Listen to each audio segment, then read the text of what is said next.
How Jesus taught ordinary people to become better, and yet you're still here, wondering why you haven't changed the way you thought you would. You're trying? You really are. You pray, you show up, you want to grow, but inside, it still feels the same. The same thoughts pulling you back, the same patterns repeating. And every time it happens, there's that quiet weight. Maybe I'm not becoming who I'm supposed to be. You look at your faith, and it feels inconsistent. You look at yourself, and it feels unfinished. And somewhere deep down, there's this question you can't ignore anymore. If Jesus really transforms ordinary people, why does it feel like you're still stuck being the same? You wake up with the same quiet weight pressing on your thoughts. It's not loud, not dramatic, but it's there, persistent. A question that keeps returning no matter how much you try to move past it. Why am I still like this? You believe in God. You care about your faith.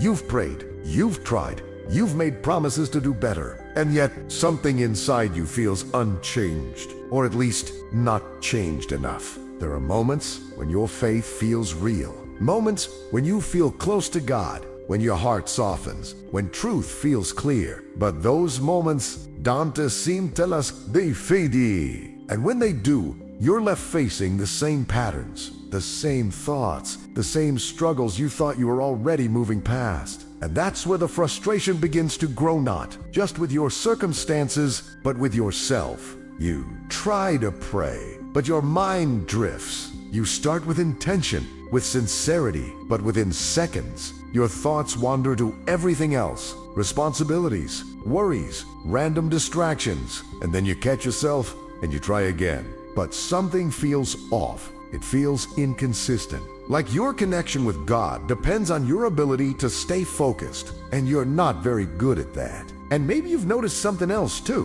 When you look at other people, it seems different for them. They talk about their faith with confidence. They seem disciplined, steady, strong. Their growth looks visible, real, and without even realizing it, you begin to compare, not out of jealousy, but out of confusion. Why does it seem easier for them? What are they doing that you're not? That comparison doesn't motivate you. It weighs on you. It creates this quiet sense that maybe you're behind. Maybe you're missing something. Maybe your faith isn't as strong as it should be. And the more you think about it, the more that thought begins to settle in your mind. What if I'm not growing the way I'm supposed to? You try to fight that thought. You remind yourself of what you believe. You know that God is patient. You know that growth takes time. You've heard it before. But knowing something and feeling it are not always the same. Because deep down, there's still this expectation, this pressure that by now, things should look different. You expected more progress, more consistency, more control over your thoughts,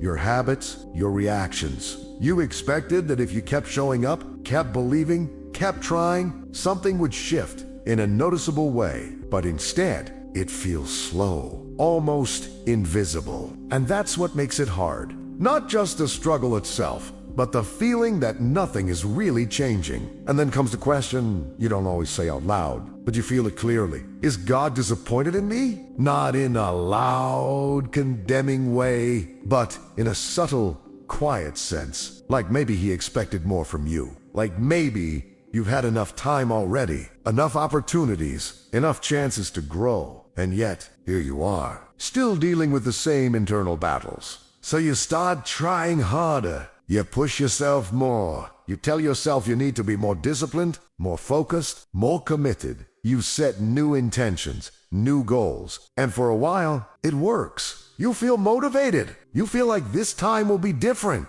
But then, slowly, things begin to slip again. Not all at once, just little by little. The intensity fades. The focus weakens. And before you realize it, you're back in that familiar place, but not seeing the kind of transformation you hoped for. And that cycle, it becomes exhausting. Because it's not just about what you're doing, it's about what you're thinking. The questions that keep repeating in your mind. The doubts that quietly grow stronger each time you feel like you've fallen short. And eventually, You start to wonder if the problem is deeper than your effort. What if it's not just about trying harder? What if the reason you feel stuck isn't it because you're not doing enough, but because something about the way you understand growth itself is off? That thought is uncomfortable because it challenges everything you've been relying on, your effort, your discipline, your expectations. But it also opens a door, a possibility that maybe, just maybe, the issue isn't that you're failing, but that you've been measuring progress in a way that doesn't reflect how God actually works. And if that's true, then everything changes. But here's the tension. If you've been approaching your faith the wrong way this whole time, why hasn't it been clearer? Why does it feel like you're doing what you're supposed to do, but still not seeing the results you expected? And more importantly, if real transformation is happening, why does it feel so slow,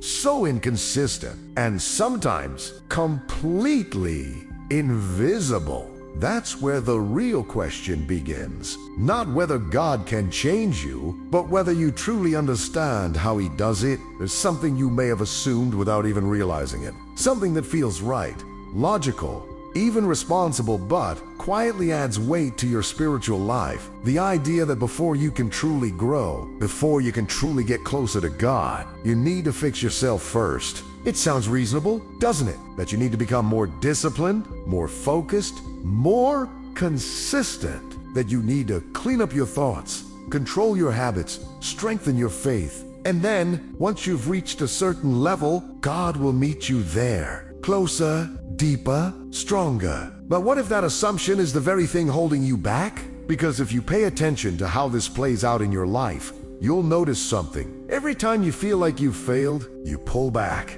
Not always physically, but internally. You hesitate. You feel less confident approaching God. Your prayers become shorter, more distant. Not because you don't care, but because something inside you whispers, you should be better than this by now. So instead of moving toward God in your weakness, you wait. You wait until you feel more worthy, more stable, more in control. But that moment never fully comes. And this is where the misunderstanding begins to reveal itself. Because the foundation of your relationship with God was never meant to be built on your ability to improve yourself first. It was never about reaching a certain level before being accepted, before being guided, before being transformed. God doesn't start with a better version of you. He starts with you, exactly where you are. Not the version you wish you were. Not the version you think He expects. The real you. The one who struggles to focus. The one who repeats mistakes. The one who feels inconsistent, distracted, sometimes even distant. And that might feel uncomfortable at first, because if God truly meets you where you are, then there's no hiding behind potential. No pretending that you're almost there. It means being honest about your current state, not exaggerating it, not minimizing it, just seeing it clearly. And honesty can feel exposing, but it's also where real growth begins. Because as long as you believe that you need to fix yourself before coming closer to God, you'll always be caught in a cycle, trying to improve in your own strength, failing, feeling discouraged, then trying again with even more pressure. And the more pressure you add, the harder it becomes to experience real transformation. Here's the shift that changes everything. God is not waiting for you to become better so He can start working in your life. He is already working in the middle of your current reality, in your distracted prayers, in your inconsistent efforts, in your moments of doubt, in your small, imperfect attempts to reach out to Him. But if that's true, why doesn't it feel that way? Why does it still feel like you're the one carrying the weight of your growth? That's the tension. Because even when you begin to understand that God meets you where you are, there's still a part of you that wonders, if He accepts me like this, why am I not changing faster? Why do I still struggle with the same thoughts? Why do I still feel weak in moments where I thought I'd be stronger by now? And maybe even deeper than that. If God is truly present in this process, why does it still feel so difficult? These questions don't mean something is wrong with your faith. They mean you're restarting to see something more clearly. That spiritual growth is not as simple as effort leading to immediate results. There's something deeper happening, something slower, something that doesn't always match your expectations of progress. And if you don't understand that, you'll keep measuring your growth by the wrong standard. You'll keep looking for dramatic changes, visible results, emotional confirmation. And when those things don't appear consistently, you'll assume nothing is happening. But what if something is happening in a way you're not used to noticing? What if the process God uses is not designed to impress you quickly, but to transform you deeply? And if that's true, then the way you evaluate your progress needs to change. Because maybe growth isn't about becoming instantly stronger. Maybe it starts with something much smaller, something you've been overlooking this whole time. There's a part of you that still expects something bigger, something more noticeable. A moment where everything finally clicks, where your faith suddenly feels strong, steady, unshaken. And because that moment hasn't fully come, it's easy to assume that what you're doing right now isn't enough. But this is where another quiet misunderstanding begins to surface. You've been trained maybe without realizing it to value what feels significant, what feels powerful, emotional, immediate. And when your spiritual life doesn't consistently produce those kinds of moments, it can start to feel ordinary, almost too ordinary to be meaningful. Reading a few verses, whispering a short prayer, choosing patience in a small situation, turning your thoughts back to truth for a brief moment. These things don't feel dramatic. They don't feel like transformation. They feel small. And because they feel small, you start to question their impact. But what if that's exactly where real transformation happens? Not in the rare, intensy moments, but in the consistent, unnoticed ones. Think about it honestly. Most of your life is not made of big, emotional experiences. It's made of repeated, daily decisions. Quiet thoughts, subtle reactions, small choices that seem insignificant in the moment, but slowly shape who you become. And if that's how your life is formed, why would your spiritual growth be any different? This is something many people miss. They're waiting for a breakthrough, while God is working through repetition. They're looking for a dramatic shift, while transformation is being built through consistency. And because the process doesn't feel impressive, it gets overlooked. But here's the tension. If small acts of faith really matter, why don't they feel like they're changing anything? Why does choosing to trust God in one moment not seem to make the next moment any easier? Why does progress feel so slow, almost unnoticeable? This is where your expectations begin to collide with reality, because you've been measuring growth by how quickly things change. But God often measures growth by how consistently you return. Return to truth. Return to trust. Return to Him, even after you feel like you've failed again. And that kind of growth doesn't always feel like progress. It feels like repetition. At times, it can even feel frustrating, like you're going in circles, facing the same thoughts, the same struggles, the same internal battles. But what if you're not going in circles? What if you're going deeper, in a way that just doesn't look obvious yet? Because every time you choose heaven in a small way to turn your attention back to God, something is happening. Not always emotionally, not always visibly, but internally. Something is being formed. Your faith is not being built through intensity. It's being built through continuity, through the quiet decision to keep showing up, to keep trusting, even when you dare to feel strong, to keep aligning your thoughts, even when they drift, to keep choosing what is true, even when your feelings say otherwise. And here's the part that shifts everything. You don't grow by becoming perfect in one moment. You grow by responding differently over time. But that raises another question. If growth is happening through these small, repeated choices, why does it still feel like your mind keeps pulling you back? Why do your thoughts seem to resist this process? Why does it feel like there's a constant internal struggle, even when you're trying to move forward? That's because the real battle isn't just in your actions. It's in your thinking. And until that changes, everything else will feel harder than it needs to be. So the question is no longer just about what you do. It becomes about how you think. Because maybe the reason growth feels so difficult isn't because you're not trying, but because something in your mind is still working against you. If you pay attention to your experience, you'll start to notice something very specific. It's not just that you struggle to stay consistent, it's that your thoughts don't always cooperate with what you believe. You can know something is true and still feel the opposite. You can believe that God is with you and still feel alone. You can trust that He is working and still think nothing is changing. And that tension, it's exhausting because it creates a constant internal conflict. One part of you leans toward faith, toward truth, toward trust, but another part keeps pulling you back into doubt, fear, and no matter how much effort you put into doing the right things externally, that internal resistance doesn't just disappear. So you start wondering, why is this so hard? Why does your mind seem to fight against the very things you're trying to believe? This is where something important becomes clear.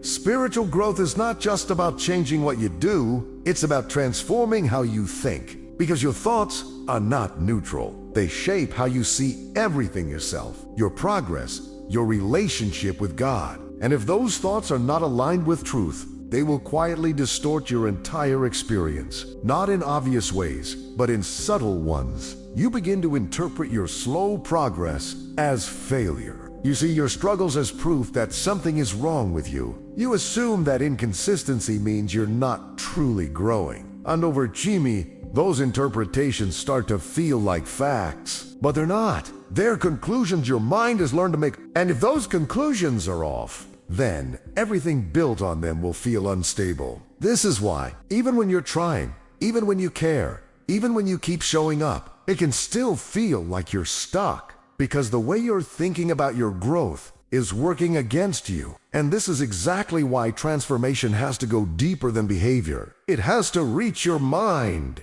Not just your surface thoughts, but the patterns underneath them. The assumptions you carry, the expectations you've formed about what growth should look like, how fast it should happen, and what it means when it doesn't. Because right now, whether you realize it or not, your mind is constantly interpreting your experience. Every time you lose focus in prayer, your mind says something about it. Every time you repeat a mistake, your mind explains what that means. Every time you don't feel spiritually strong, your mind creates a conclusion. And those conclusions shape your reality more than the actual moment itself. That's why two people can experience the same struggle and respond completely differently. One sees it as failure, the other sees it as part of the process. Same situation, different interpretation, and that difference changes everything. So the real question becomes, what is your mind telling you about your growth? Is it telling you that you're falling behind?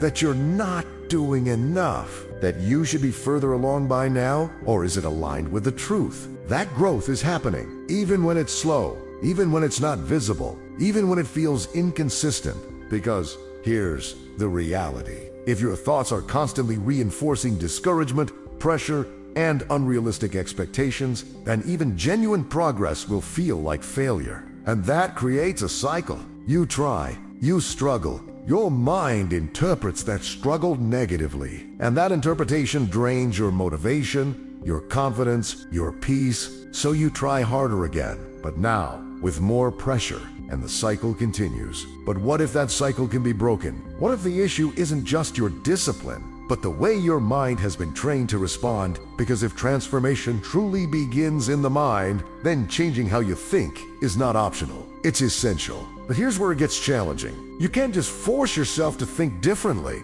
You can't simply replace every negative thought with a positive one and expect lasting change. Real renewal is deeper than that. It's not about pretending. It's about realigning, slowly, consistently, intentionally. Learning to recognize when your thoughts are drifting away from truth. Learning to pause, to question, to redirect. Not perfectly, not instantly, but gradually. And that process, it takes chimi, which brings you to another tension. If renewing your mind is part of the process, why does it feel like you keep falling back into the same patterns? Why do the same thoughts return, even after you've tried to change them? And more importantly, if this is how growth works, where does failure fit into all of this? Because no matter how much you understand, no matter how much you try, you still fall short sometimes. And when you do, what does that actually mean about you? there's a moment that feels heavier than the others. It's not just the struggle, it's what happens after,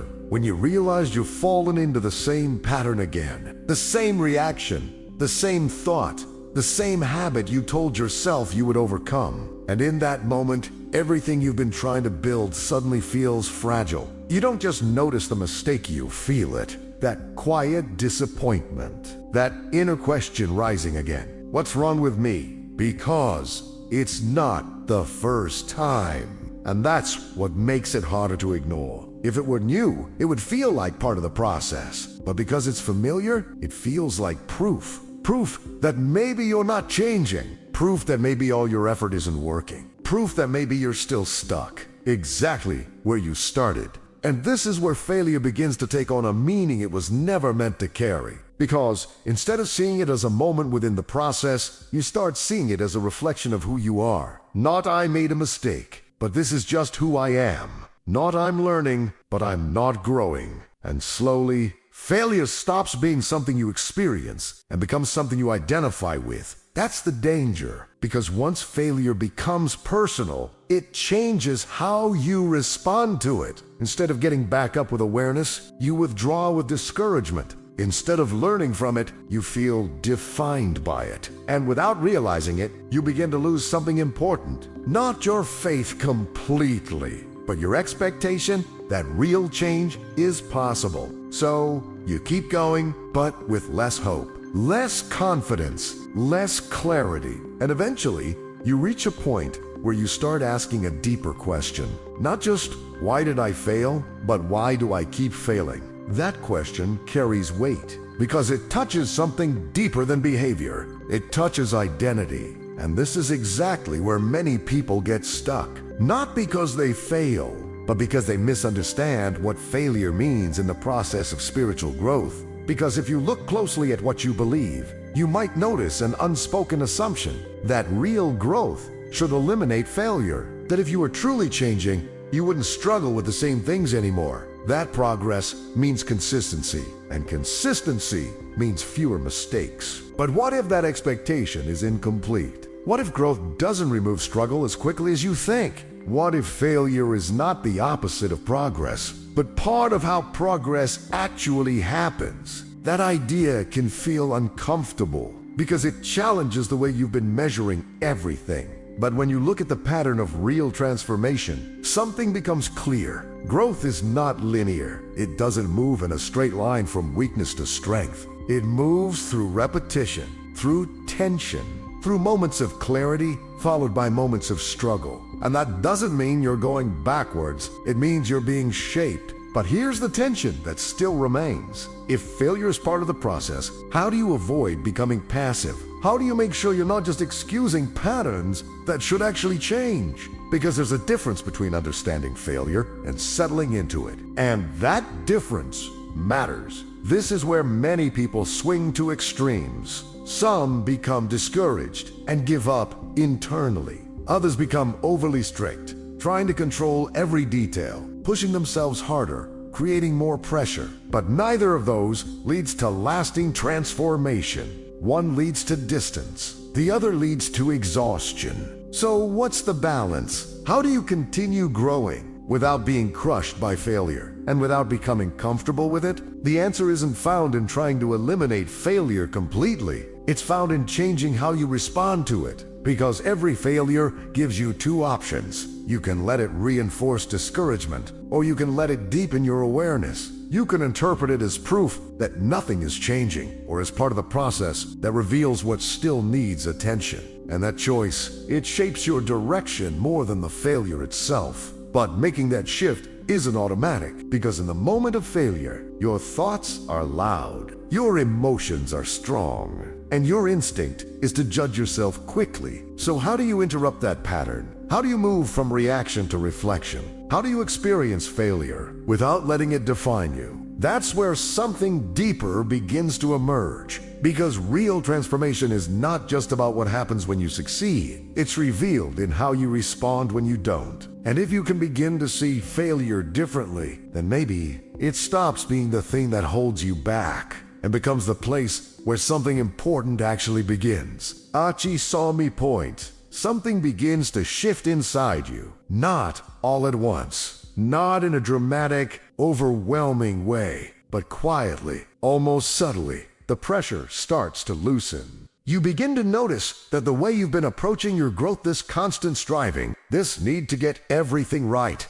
this pressure to prove that you're changing, it's been exhausting you more than it's been transforming you. And maybe for the first time, you stop and ask a different question. Not what do I need to fix next, but what if I'm not meant to carry this the way I have been? Because if you're honest, a lot of your effort hasn't come from peace. It's come from pressure. Pressure to improve. Pressure to be consistent. Pressure to feel like you're moving forward. And underneath all of that, there's been a quiet fear that if you don't keep pushing yourself hard enough, nothing will change. But what if that fear is misplaced? What if the weight you've been carrying was never yours to carry alone? This is where the turning point begins, because you start to realize something that changes the way you see everything. Growth is not something you force into existence. It's something you participate in. There's a difference.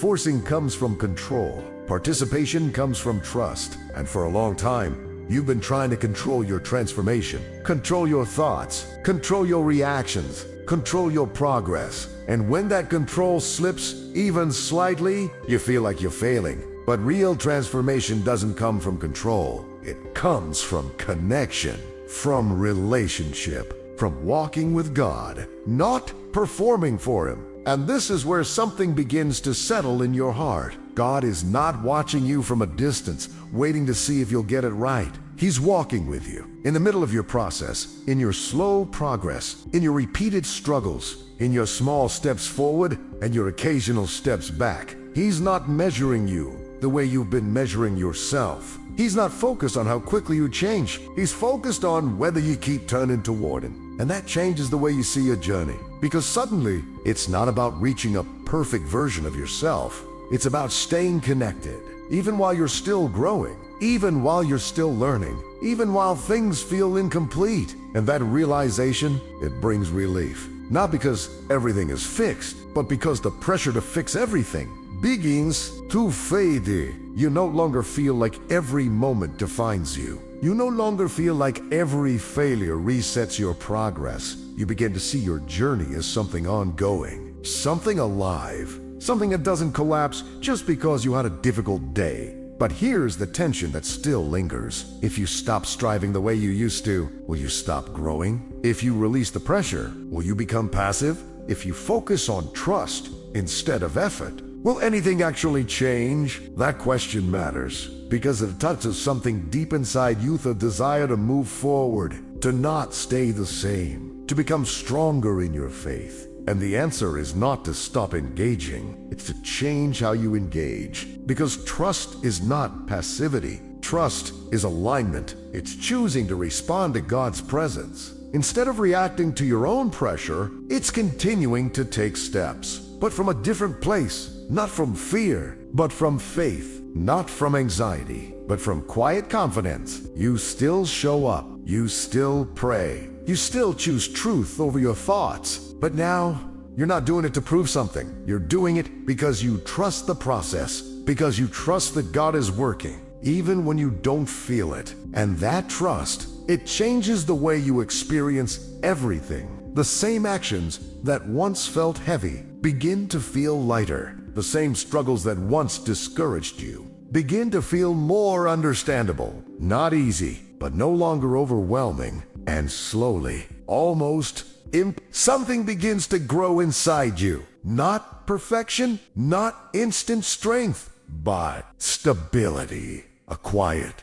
steady sense that you are not alone in this process, that you are not responsible for creating your own transformation from nothing, that God is involved actively, patiently, consistently. And that realization leads you to something deeper. Because if God is truly working in you, even in the slow, unseen moments, then maybe you're not as stuck as you thought. Maybe something has been changing all along. You just didn't recognize it yet. And this is where everything begins to come together. Not in a sudden, overwhelming realization, but in a quiet clarity that settles deep within you. You start to see your journey differently. the same struggles are still there. The same thoughts still try to return.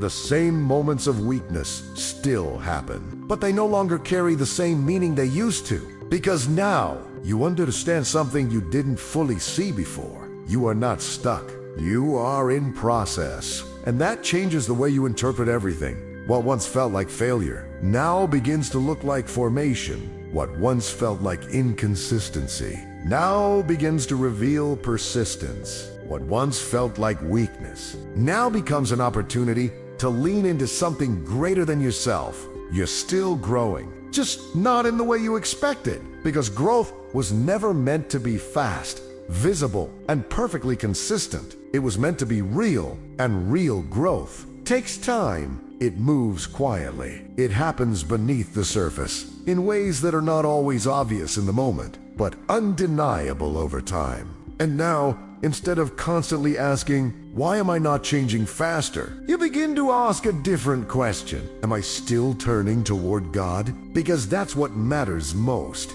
Not perfection, not flawless consistency, but direction.